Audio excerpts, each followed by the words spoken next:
नमस्कार. अवतीभोवतीमध्ये आपलं स्वागत आहे. आज मी ज्या विषयावर बोलणार आहे तो विषय आपल्या सगळ्यांनाच माहिती आहे की सध्या सत्तेचं जे काय चाललेलं आहे रस्सीखेच, त्याच्याबद्दल काल मी एक व्हिडिओ अपलोड केला मंत्रिमंडळ विस्ताराबाबतचा. आणि मी तो घाईघाईने अपलोड केला अशासाठी की आज मंत्रिमंडळामध्ये खाते वाटप होणार होतं आणि कोणाला कोणती खाती मिळणार आहेत हा तिढा सुटणार होता. पण अजूनही तो तिढा काही सुटलेला नाही असंच दिसून येत आहे. आता सत्ता महायुतीला 23 नोव्हेंबरला मिळाली, तरीसुद्धा मुख्यमंत्री ठरवण्यासाठी त्यांनी किती दिवस घेतले हो? जवळजवळ 15 दिवसाच्या वर वेळ त्यांनी घेतला मुख्यमंत्री कोण हे ठरवण्यासाठी. 5 डिसेंबरला देवेंद्र फडणवीस यांनी मुख्यमंत्रीपदाची शपथ घेतली आणि त्याच्यानंतर एकनाथ शिंदे आणि अजित पवार यांनी उपमुख्यमंत्रीपदाची शपथ घेतली. त्याच्यानंतर मंत्रिमंडळात कोणाला घ्यायचं, कोणत्या पक्षातल्या किती लोकांना न्यायचं याच्यावर वाद चालू झाला आणि चर्चेने आम्ही सोडवतोय सगळे प्रश्न, आमच्यात काही वाद नाही, आमच्यात सामंजस्य आहे, हे वरवर सगळे बोलत होते. पण तसं काही दिसत नाही आहे. कारण 5 डिसेंबरला शपथविधी मुख्यमंत्र्यांचा आणि उपमुख्यमंत्र्यांचा झाल्यानंतर 15 डिसेंबर 11 दिवसांनी जवळजवळ मंत्रिमंडळाचा काल केवळ विस्तार झाला. म्हणजे कोणते मंत्री कोणत्या पक्षाचे घ्यायचे एवढंच ठरलं, पण खाते वाटप अद्यापही झालेलं नाही आहे. आणि हे खरं तर महाराष्ट्राला किंवा महायुती सरकारला एक शरमेची गोष्ट आहे की आज 23 नोव्हेंबर ते 17-18 डिसेंबरपर्यंत तुमचं मंत्रिमंडळ कामाला लागतच नाही आहे. तुमची सत्ता खऱ्या अर्थाने सुरूच होत नाही आहे. हा काय प्रकार आहे? ही सत्तेची साठमारी चालली आहे, हा सत्तेचा हव्यास चालला आहे, दिसून येत आहे. सुरुवातीला एकनाथ शिंदे यांना मुख्यमंत्रीपद हवं होतं. त्यांनी भले पत्रकार परिषद घेऊन 3-4 दिवसांनी सांगितलं की नाही, असं माझं काही नाही आहे आणि मी काय मुख्यमंत्री मला करा असं माझा आग्रह नाही, माझ्यावर जी जबाबदारी सोपवली जाईल ती मी घ्यायला तयार आहे, असं फक्त वरवर सांगत होते. पण आतल्या गोटातली बातमी होती की त्यांचं म्हणणं आहे 2.5 वर्ष मी चांगल्या प्रकारे कारभार केला, त्यामुळे मी लोकाभिमुख मुख्यमंत्री आहे, लाडक्या बहिणींचा मला पाठिंबा आहे आणि माझ्या लाडक्या बहीण योजनेमुळेच महायुतीला प्रचंड बहुमत मिळालेलं आहे आणि त्यामुळे मीच मुख्यमंत्री राहायला पाहिजे. आणि देवेंद्र फडणवीस यांना जरी मुख्यमंत्रीपदाचं उमेदवार म्हणून प्रोजेक्ट केलं गेलं असलं तरी त्यांनी कधीही असं दाखवलं नाही की मला मुख्यमंत्री बनवा किंवा मीच मुख्यमंत्री पदाचा दावेदार आहे. अजित पवारांनीही कधी सांगितलं नाही की मी मुख्यमंत्री पदाचा दावेदार आहे. अर्थात अजित पवारांची कारणं वेगळी, त्याच्यावर मी पुढे आपल्याशी बोलणारच आहे. पण असं असून सुद्धा शेवटी भाजपाच्या वरिष्ठ नेतृत्वाने शिंदे यांना नमवलं आणि त्यांना उपमुख्यमंत्रीपद स्वीकारून समाधान मानायला लागलं. अजित पवार तर म्हणालेच होते मी उपमुख्यमंत्री होणार आहे आणि त्याप्रमाणे ते झालेही. आता मंत्री निश्चित झालेत पण त्यांची खाती निश्चित झालेली नाही. याचं कारण काय आहे की राज्यामध्ये जी महत्त्वाची खाती आहेत ती म्हणजे गृह खातं, अर्थ खातं, महसूल खातं, शहरी विकास खातं आणि पाणी पुरवठा खातं. ही जी महत्त्वाची खाती आहेत ही आपल्यालाच मिळावी असा या तिन्ही पक्षांच्या मंत्र्यांचा आणि त्यांच्या उपमुख्यमंत्र्यांचा म्हणजे विचार आहे आणि त्यासाठीच ही रस्सीखेच चालू आहे. आणि याचं कारण उघड आहे की या खात्यामध्ये ज्या फायली येतात किंवा जी कामं येतात त्यामध्ये या मंत्र्यांना दाबून पैसे मिळतात. आता हे सगळ्यांना सगळं माहिती आहे आणि त्याचमुळे ही खाती आपल्याकडे यावीत आणि त्यासाठीच ही लोक हटून बसलेली आहेत. हे आता त्यांनी किती लपवलं तरी लपून राहिलेलं नाही आहे.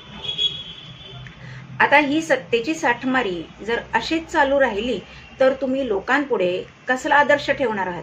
महाविकास आघाडीला जेव्हा बहुमताने हरवलं त्यावेळेला कारण काय होतं की त्यांनी सत्तेची साठमारी केली. उद्धव ठाकरे यांनी मलाच मुख्यमंत्री करा आणि मग बाळासाहेबांच्या बंद खोलीत मला असं वचन दिलं होतं बीजेपीने आणि ते पाळलं नाही वगैरे वगैरे कहाण्या रचून सांगितल्या आणि केवळ त्यांना मुख्यमंत्री पदाची धुरा दिली नाही, म्हणून या माणसांनी बाळासाहेब ठाकरेंची सगळी तत्वधुळीला मिळवून बाळासाहेबांनी ज्यांच्यावर सडकून टीका केली अशा पक्षांकडे जाऊन बसले, त्यांचं लांगुल चालन केलं आणि इलेक्शनला उभं न राहता म्हणजेच निवडणूक न लढवता ते मुख्यमंत्री झाले.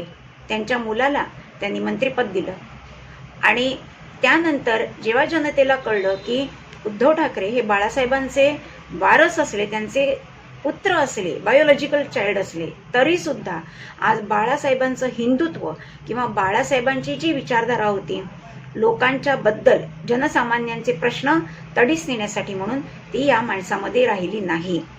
आज त्यांनी म्युन्सिपाल्टीला लुटलं, मुंबईला लुटलं, कोविडसारख्या महामारीमध्ये सुद्धा या माणसांनी अतोनात पैसे कमवले आणि तो घराच्या बाहेरही कधी पडला नाही. आणि त्याचमुळे जनतेने या लोकांना ठोकरलं, मुसलमानांचं लांगुल चालन केलं. त्यांच्या सगळ्या 17 मागण्या शरद पवार, उद्धव ठाकरे आणि काँग्रेसनी मान्य केल्या, हे सुद्धा लोकांना खटकलं. आणि त्यामुळेच आता लोकसभेत जेव्हा त्यांना यश मिळालं त्याच्यानंतर ते हुरळून गेले होते, पण या राज्य विधानसभेच्या निवडणुकीमध्ये आपण बहुजन समाजाने म्हणजे सगळ्याच बहुमतांनी त्यांना त्यांची लायकी दाखवून दिली. आणि आज त्यात कोणत्याच 3 पक्षांकडे एवढं पण बहुमत नाही की ते विरोधी पक्ष नेता त्यांचा निवडू शकतात. मग आज जनतेने महायुतीला जर एवढं मॅन्डेट दिलेलं आहे तर महायुतीमध्ये हा घोळ का संपत नाही, हा प्रश्न सर्वसामान्यांच्या मनात आलेला आहे. देवेंद्र फडणवीस यांच्याबद्दल बोलायचं झालं तर या माणसांनी मंत्रिमंडळ विस्तारामध्ये सगळ्या जातींना स्थान मिळेल याचा आटोकाट प्रयत्न केलेला आहे. ही एक तारेवरची कसरत त्यांना करायला लागते, पण त्यांच्यासारखा खमका माणूस आहे म्हणूनच तो ते करू शकतोय. आता खाते वाटपाबाबतही त्यांना हीच रस्सीखेचला सामोरं जावं लागतंय. पण या बाबतीतही फडणवीसांचे विचार पक्के आहेत आणि त्याच्या बाबतीत त्यांनी तडजोड करू नये अशी सामान्यांची पण इच्छा आहे. But at the same time बाकीच्यांना पण कसं थोपवून धरायचं हे एक मोठं आव्हान फडणवीस साहेबांपुढे आहे. महायुतीला विजय मिळाला तेव्हा माझ्याचमुळे मिळाला असं शिंदेसाहेब म्हणत होते, पण याचे खरे शिल्पकार होते देवेंद्र फडणवीस आणि भाजपाची जी मोठी संस्था आहे राष्ट्रीय स्वयंसेवक संघ, म्हणजे ज्याच्याशी हे जोडले गेलेले आहेत. अनेक भाजपाचे कार्यकर्ते हे संघाचे स्वयंसेवक तेव्हाही होते आणि आताही अनेक स्वयंसेवक आहेत ज्यांनी निरपेक्षपणे हिंदुत्वाला जागं केलं आणि महाविकास आघाडी आपला कसा विनाश करते हे पटवून दिलं. आणि त्याचमुळे सामान्य लोक, हिंदू लोक जागृत झाले आणि त्यांनी महायुतीच्या पारड्यात भरभरून मतदान केलं आणि त्यांना यश मिळवून दिलं.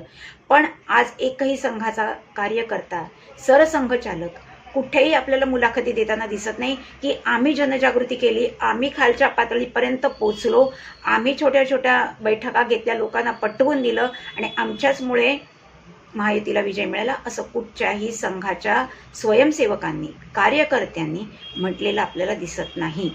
त्यांनी सत्तेमध्ये कुठचा वाटाही मागितलेला नाही किंवा सत्तेचं विभाजन 3 पक्षामध्ये कसं करावं याबद्दलही त्यांनी वाच्यता केली नाही. फक्त त्यांचं एकच होतं की देवेंद्र फडणवीस यांना मुख्यमंत्री बनवा, बस. त्याच्यानंतर ते जसे आले तसे शांतपणे निघून गेले. आज आपल्याला कुठेही पॉइंट आउट करता येत नाही की कोणते स्वयंसेवक हे कोणत्या भागात गेले आणि त्यांनी कोणत्या प्रकारचं कार्य केले. ही निरपेक्ष सेवा आहे आणि या निरपेक्ष वृत्तीने ते काम करतायत, म्हणून आज भारतीय जनता पक्ष टिकून आहे आणि जी लोकशाही थोडीफार टिकून आहे ती या लोकांमुळे आहे. मला या लोकांना सांगावंसं वाटतं की हे जे 3 पक्ष प्रमुख आहेत देवेंद्र फडणवीस सोडून, त्यांनी एक स्वतःचं इंट्रोस्पेक्शन करावं की आपण कुठे होतो, आपण आता कुठे आहोत आणि आपल्याला यातून पुढे कुठे जायचे. आज अजित पवार हे शेवटच्या क्षणाला महायुतीत आले. का आले? त्यांच्यावर ईडीने कारवाई केली होती आणि त्यांची लाखो रुपयांची संपत्ती जप्त केली होती. त्यांच्यावर 70,000 कोटी रुपयांचा भ्रष्टाचाराचा आरोप आहे आणि त्याचमुळे या काका पुतण्यांना असं वाटत होतं की जर महायुती सरकार सत्तेत आलं तर आपल्यावर कारवाई होणार. आणि मोदी साहेबांनी पण एका भाषणात सांगितलेलंच होतं, मग आपलं अस्तित्व पूर्णच संपेल. त्याच्यापेक्षा आपण असं करूया की अजित पवारांना पाठवूया कारण शरद पवार हा सिनियर माणूस आहे, तो खाली उतरणं शक्य नाही. त्यामुळे अजित पवारांमार्फत त्यांनी खेळी खेळली आणि अजित पवारांनी त्यांना पहिल्यांदा 2019मध्ये सुद्धा शरद पवारांच्या सांगण्यावरून देवेंद्र फडणवीसांना साथ देऊन 1 दिवसाचं उपमुख्यमंत्री पद भूषवलं होतं आणि नंतर लगेच पाठिंबा काढून घेतला होता. आणि त्याचमुळे अजित पवारांना जवळ करण्यामध्ये सर्वसामान्यांचा विरोध तेव्हाही होता आणि आजही आहे. पण शेवटी सर्वसामान्य माणसं असा विचार करतात की प्रत्येक पक्षात असे भ्रष्टाचारी असतातच. आपण कोणताही पक्ष हा किंवा त्यांचे नेते किंवा कार्यकर्ते भ्रष्टाचार मुक्त आहेत असं आजकालच्या दिवसात म्हणू शकत नाही. तळ राखेल तो पाणी चाखेल या न्यायाने ती लोक आपली माया जमवतच राहणार आणि त्यामुळे त्याच्याकडे दुर्लक्ष केलं गेलं आणि त्यांना सामावून घेण्यात आलं. पण आज जेव्हा महायुतीचं सरकार आलं तेव्हा अवघ्या 2-3 दिवसातच ईडीने आपली कारवाई जी अजित पवारांवर केली होती जप्तीची ती मागे घेतलेली आहे. म्हणजे त्यांचा झाला ना फायदा. त्याचप्रमाणे अशोक चव्हाण हे काँग्रेसमधनं शेवटच्या मिनिटाला महाराष्ट्रामध्ये आले आणि त्यांनी भारतीय जनता पक्षात प्रवेश केला. त्यांना त्याचं रिवॉर्ड लगेच मिळालं. ते राज्यसभेवर गेले. त्यांच्या मुलीला तिकीट मिळालं निवडणुकीचं, ती आमदार झाली. काय चाललंय हे? छगन भुजबळसारखा माणूस पहिला शिवसेनेत होता, तिथून काँग्रेसमध्ये ते गेले, काँग्रेसमधनं राष्ट्रवादीमध्ये गेले. तिन्ही पक्षांमध्ये त्यांनी मंत्रिपद भूषवलेलं आहे. मी ओबीसी समाजाचा आहे मोठा म्हणजे चेहरा आहे, माझ्या पाठी ओबीसी समाज आहे. त्यामुळे माझ्याचमुळे आज राष्ट्रवादी काँग्रेसला किंवा बाकीच्यांना मतं मिळत आहेत असं ते ठाम सांगत असतात आणि त्यामुळे मला मंत्रिपद मिळालंच पाहिजे. अहो कशाला? तुम्ही आता काय तुमचं वय आहे ह्याचा विचार करा. नवीन चेहऱ्यांना संधी नको आणि तुमच्याच अनुभवाचा असा काय मोठा फायदा होणार आहे हो या पक्षाला किंवा राज्याला? बाकीचे अनुभवी नाही आहेत, कोणाला अक्कल नाही आहे. जे नवीन आहेत त्यांनाही आपल्यापेक्षा जास्त अक्कल आहे हे कधीतरी मानायला शिका.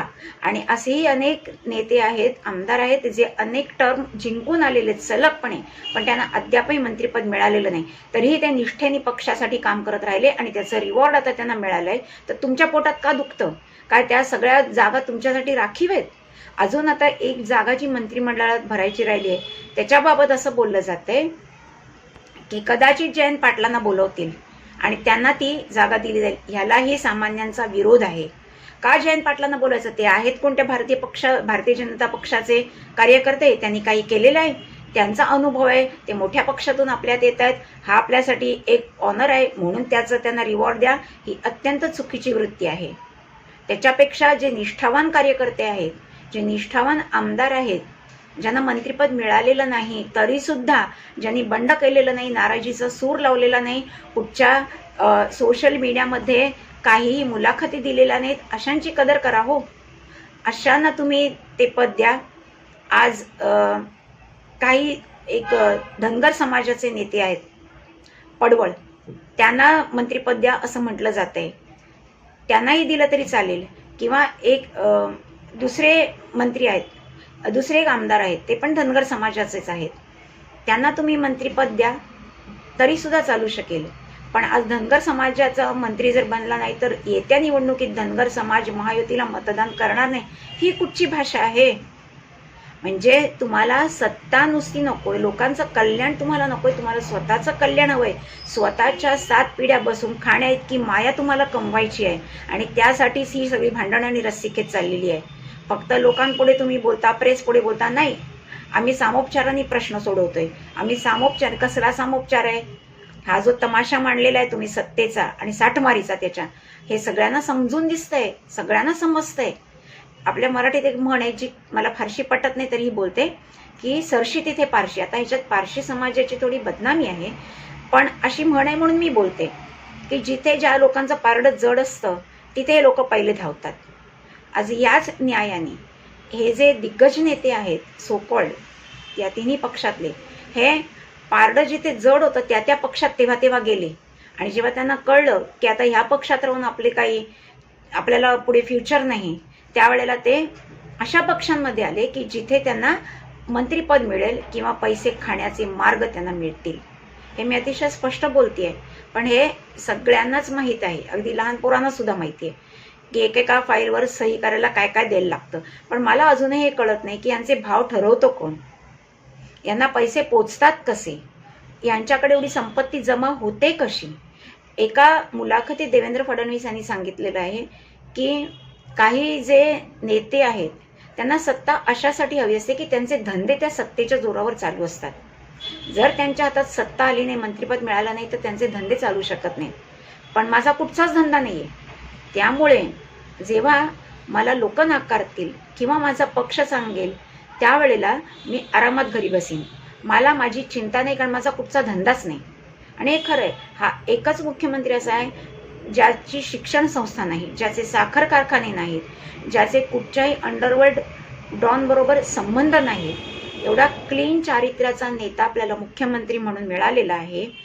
तर बाकीच्या लोकांनी हा का कपाळकरंटीपणा करावा आणि अशा वादामधून 5 वर्ष हे सरकार महायुतीचं चालणं आत्ताच कठीण वाटायला लागलेलं आहे. 5 वर्ष तर खूप लांबचा पिरियड आहे. वर्षभर तरी हे लोक सत्ता चालवू शकतील का? अंतर्गत भांडणातनं हेच सरकार कोसळेल. महाविकास आघाडीला काहीच प्रयत्न करायला नाही लागणार आणि ते तर याच्यासाठी टपून बसलेले आहेत. आज शरद पवारांच्या सुद्धा हालचाली याच्या दृष्टीने सुरूच आहेत. ते अमित शहानाही जाऊन भेटलेले आहेत आणि असंही बोललं जात आहे की ते आता आपला पक्ष कदाचित अजित पवारांच्या पक्षाबरोबर विलीन करतील, मर्ज करतील. ते जे काय करतील ते करो, पण म्हणजे यांच्यापासून धोका अजूनही आहे ना. अशा लोकांना दूर ठेवलंय आपण सगळ्या सामान्य लोकांनी. याचा आदर आज सगळ्या या महायुतीच्या महान नेत्यांनी करायला हवाय. अन्यथा यांच्याच कर्मामुळे यांचंच सरकार कोसळणार आहे आणि यात तोटा त्यांचा, त्यांच्या पक्षाचा आहेच, पण सामान्य माणसांचा आहे. आज सामान्य माणसांना जे वाटत होतं की लोकाभिमुख सरकार आलंय, आपला नेता आलाय आणि त्यामुळे आता आपल्याला काहीतरी चांगले दिवस येतील, तर त्याच्या आशा धुळीला मिळतील आणि त्याच्यानंतर पुन्हा निवडणुका घ्यायला लागल्या तर इथे पूर्ण केऑस होणार आहे. आणि जे काही सामान्य माणसाच्या मनात सुरक्षिततेची भावना होती ती असुरक्षिततेची होईल आणि पुन्हा ते मतदानाला बाहेरच पडणार नाहीत. आणि यामुळे तोटा सर्वसामान्यांचा होणार आहे. कारण हे मंत्री स्वतःची माया जमवून बसलेले आहेत, त्यांना काही फरक नाही पडत. ते सत्तेत आले काय नाही आले काय, त्यांचं मीटर फक्त बंद होईल का चालू राहील एवढाच त्यांना प्रश्न असतो, बाकी त्यांना प्रश्न नसतो. पण सामान्य माणसाला डेली लाईफ आपण कसं जगायचं, आपल्याला दैनंदिन आयुष्यामध्ये कोणत्या कोणत्या गोष्टींशी मुकाबला करायला लागणार आहे याचं कॅल्क्युलेशन करायला लागतं आणि त्याप्रमाणेच तो आपली धोरणं ठरवत असतो. आणि ही धोरणं ठरवूनच महायुतीला प्रचंड मताधिक्याने त्यांनी विजय मिळवून दिलेला आहे. आणि याचं भान जर यांनी ठेवलं नाही तर हे राज्यच काय, हा देशच पूर्ण रसातळाला जाईल असं वाटतंय. आपल्याला आपल्या नशिबाने नरेंद्र मोदींसारखा एक निस्वार्थी देशभक्त पंतप्रधान म्हणून सलग 3ऱ्यांदा लाभलेला आहे. आज या माणसाने, भले ते अविवाहित आहेत, त्यांची कोणी मुलं बाळं नाही आहेत, पण त्यांनी त्यांच्या भावांची, बहिणींची, भाच्यांची, पुतण्यांची कसली धन केलेली नाही. ते एकदम स्वच्छ कॅरेक्टरचे. ते जेव्हा मुख्यमंत्री होते गुजरातचे 3दा, तेव्हाही त्यांनी कोणत्या प्रकारची संपत्ती गोळा केलेली नाही. त्यांच्याकडे जी राजमार्गाने त्यांच्या पगारातून जी आलेली आहे तेवढीच संपत्ती त्यांच्याकडे आहे, तेव्हाही आणि आताही. आता त्याच्यामध्ये वाढ झाली असेल कारण त्यांचं पदच तेवढं मोठं आहे, पण कुठेही त्यांचं कमिशन नाही, कोणाकडूनही त्यांनी पैसे मागितलेले नाही, खंडणी मागितलेली नाही आहे. आणि त्यामुळे असं वाटतं की असे योगी आदित्यनाथ हे अजून एक चांगलं उदाहरण आहे आपल्याकडे. आणि मला असं वाटतं ज्यावेळेला लोकसभेमध्ये पराभव झाला होता त्यावेळेला एकट्या देवेंद्र फडणवीसनी या पराभवाची जिम्मेदारी स्वीकारली होती आणि सांगितलं होतं की मला तुम्ही सत्तेतून मुक्त करा, मी सत्तेच्या बाहेरून पक्ष बांधणी मजबूत करीन आणि पक्षाचं काम करीन. त्यावेळेला जेव्हा लोकसभेचा मध्ये आपला पराभव झाला तेव्हा किती पक्षांच्या नेत्यांनी आणि त्यांच्या बाकीच्या कार्यकर्त्यांनी जबाबदारी स्वीकारली? कोणीही नाही. आज दिल्लीमध्ये जेव्हा सामान्य नागरिकांना पंतप्रधानांची जी आरोग्य विमा योजना मिळत नाहीये त्यावेळेला मोदींनी हात जोडून त्या जनतेची माफी मागितली की मी माफी मागतो, मी तुमची सेवा करू शकत नाहीये कारण दिल्ली सरकार हे लागू होऊ देत नाहीये. आज आपल्या देशाचे कायदेच एवढे तकलादू आहेत की पंतप्रधानांनी एवढी जी चांगली योजना सुरू केली आहे ती राज्यामध्ये मुख्यमंत्री नाकारू शकतो का? तर त्या पंतप्रधानांची पॉप्युलॅरिटी वाढेल, लोकप्रियता वाढेल आणि त्यांच्या पक्षाला त्याचा फायदा होईल, आमचा तोटा होईल. एवढ्या स्वार्थी भावनेने ते वागतात. आणि आपल्याकडे असा कायदा नाही की एवढ्या लोकांसाठी, सामान्य लोकांसाठी जर आरोग्य विमा योजना सुरू केल्यात केंद्र सरकारने तर त्याची अंमलबजावणी सगळ्या देशामध्ये सारख्या प्रमाणात व्हायला हवी. इतके आपले कायदे तकलादू आहेत. आपल्याकडे असेही कायदे नाहीत की ज्यांच्यावर गुन्हेगारी स्वरूपाचे आरोप आहेत, ज्यांनी मर्डर, रेपसारखे भयंकर गुन्हे केलेले आहेत, अपहरण केलेले आहे, खंडणी उकळलेली आहे, अशी लोक जेलमध्ये बसून सुद्धा निवडणूक लढतात आणि ती जिंकतात. म्हणजे हे कायदे बदलण्यासाठी आपल्याला सक्षम सरकारची गरज आहे आणि हे सक्षम सरकार महायुतीच्या रूपाने आपल्याला मिळाले अशी भावना निर्माण होत होती, पण आता ती धुळीला मिळत चाललेली आहे. आणि त्यामुळे या सरकारची 5 वर्ष फार कठीण जाणार आहेत. 5 वर्ष तरी ते पूर्ण करणार आहेत की नाही हे एकट्या परमेश्वरालाच माहीत. त्यामुळे सामान्य माणसाची जी भावना आहे ती मी बोलून दाखवलेली आहे. आशा आहे की माझे जे कोणी सबस्क्रायबर व्ह्युअर्स असतील त्यांची सुद्धा अशा प्रकारची भावना असेल, आणि त्यांची अशा प्रकारची भावना असेल तर मला वाटतं माझं आजचं बोलणं हे सफल झालं. व्हिडिओ आवडला असेल तर लाईक करा, शेअर करा, सबस्क्राईब करा. पुन्हा भेटूया नवीन विषयासह. नमस्कार.